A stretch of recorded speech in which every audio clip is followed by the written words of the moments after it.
On July 20th, 1969, one of the most momentous events in human history occurred. People walked on the moon. Eventually, the United States completed 6 moon landings, and then we suddenly stopped. This is the real reason we haven't been back to the moon. One of the key drivers of the USA's quest to land humans on the moon was a sense of competition with the Soviet Union. The Soviet government poured money and expertise into their space program in the 1950s and achieved several amazing firsts in the process. Sputnik was the first artificial satellite orbiting Earth in 1957, and in 1961, Soviet pilot Yuri Gagarin became the first human being to orbit the Earth. By the early 1960s, it seemed obvious that the Soviets were going to be the first nation to land someone on the moon. The Cold War was in high gear, and the potential technological and strategic advantages such a feat would give the Russians was a concern.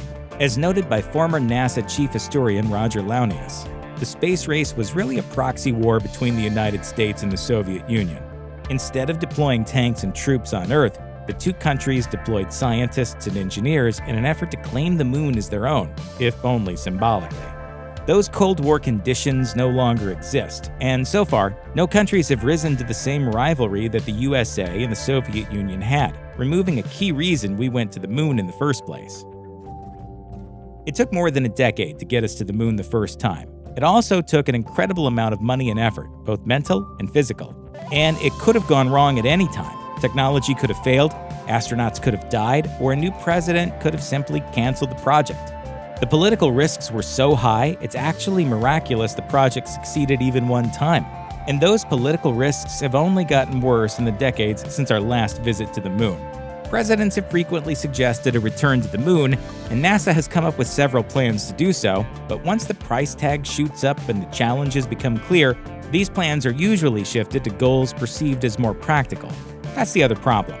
The benefits of going back to the moon are largely theoretical. Scientific research is a key reason to go back, but there's no clear profit margin. A moon base could be used as a refueling depot, but until there's a more practical reason to go to and from the moon, or to use the moon as a layover on our way somewhere else, the risks associated with such a project are frightening. Put simply, no politician wants to have their name associated with an expensive boondoggle or tragic disaster. It's absolutely true that President John F. Kennedy was the man who pushed for going to the moon, citing the need to fight the Russians' efforts to dominate space. But the truth is a little less inspiring, because part of the reason President Kennedy pushed so hard for the space program was his need for some good publicity after a series of political disasters had his administration reeling. And this generation does not intend to founder in the backwash of the coming age of space. We mean to be a part of it. Kennedy began his presidency convinced that a moon landing would be far too expensive to seriously consider. Then, he had a very bad, no-good year in 1961. The Soviet Union made the USA look bad when they put Yuri Gagarin in orbit around the Earth, and made the argument that we couldn't afford to go to the moon look kinda silly. Then, Kennedy greenlit the Bay of Pigs invasion in Cuba. This was a disaster for Kennedy.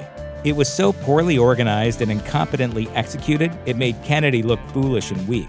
It changed his attitude towards his military leaders and advisors, and it forced him to look for a way to change the conversation. Announcing a bold moonshot mission was ideal. It made him look like a visionary leader, and it made the USA look like a technological superpower. So if you want us to go back to the moon, we might need to find a new political disaster. Landing on and strutting around the moon in 1969 was an incredible feat. It's one small step for man, one giant leap for mankind. Sure, it cost a tremendous amount of money and effort, but you'd be forgiven for assuming that once we've achieved a goal like this, it must get easier to do. Unfortunately, that assumption would be wrong, which is one big reason we haven't been back since the end of the original Apollo program in 1972. As noted by the MIT Technology Review, because the original moon landing project was positioned as a race against the Soviets, the project wasn't designed for efficiency. Shortcuts were used wherever possible, and no one thought to build sustainable supply chains. The end result is a system where the equivalent of 2 or 3 jumbo jets worth of technology and engineering is just burned up or thrown away, never to be used again. In other words, the whole system of getting people to the moon was never designed for repetition. It's actually amazing we ran 17 Apollo missions and got to the moon 6 times using it. If we want to get serious about going back, we'll need to find a sustainable, efficient system for doing so. Don't hold your breath, though. In 2007, Google announced the X Prize, offering $20 million to the first non-governmental organization to complete a lunar landing. Since then, only 2 crafts have successfully landed on the moon, and both were robots sent by the Chinese government. Put simply, getting to the moon and back is incredibly dangerous, and the danger is exacerbated by the fact that Apollo craft design has never really been the safest way to travel off the planet. The frantic race to put men on the moon in the 1960s led to a lot of corner cutting in terms of the technology and engineering used. After the success of the Apollo 11 moon landing, the sense of urgency that drove the project evaporated. We'd beaten the Soviet Union to the moon, after all, and every subsequent Apollo mission seemed to underscore how little we got back out of these expensive and stress-inducing missions. It all came to a head in 1970 when the Apollo 13 mission went horribly wrong. An explosion jettisoned the crew's oxygen supply and damaged the module, leading to a tense, frightening trip home in a crippled ship. While the astronauts returned safely, the incident underscored the fact that the Apollo spacecraft was, in the words of historian John Logsdon, being pushed right up to the edge of its safe performance. Not long afterwards, President Nixon cut funding for the moon landings and shifted NASA's focus to cheaper, safer projects like Skylab and the Space Shuttle.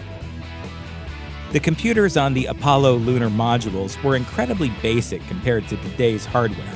In fact, as Real Clear Science notes, the smartphone in your pocket is probably 100,000 times more powerful than the computers in the Apollo spacecraft. Heck, even some calculators released in the 1980s were more powerful. But computers are just part of the technology required to get people to and from the moon, and their limited capabilities were by design, as they needed to be extremely efficient in order to use very little electricity.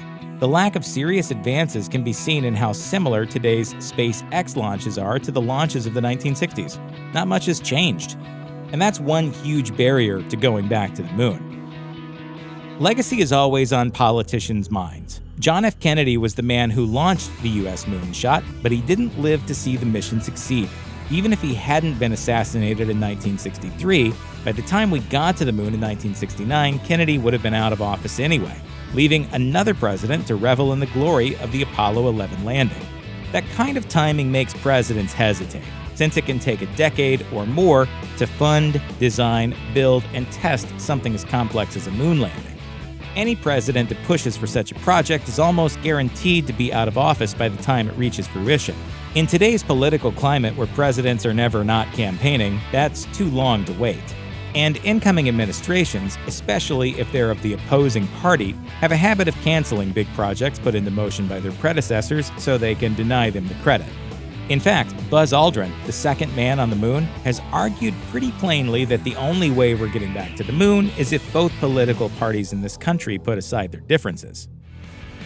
The Space Shuttle program might have been a step back from the incredible achievement of putting people on the moon, but it kept humans in space and served an incredibly important purpose both in preserving the USA's position as a leader in space exploration and people's excitement about it.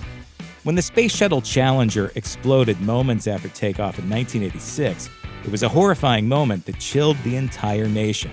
That event led to changes in how NASA worked and how the Space Shuttle program was used. It was scaled back, and some of the missions the shuttle was performing were shifted back to older, more reliable technologies. Then, in 2003, the Space Shuttle Columbia disintegrated when returning to Earth. As PBS reports, this second disaster had a much broader effect on the space program.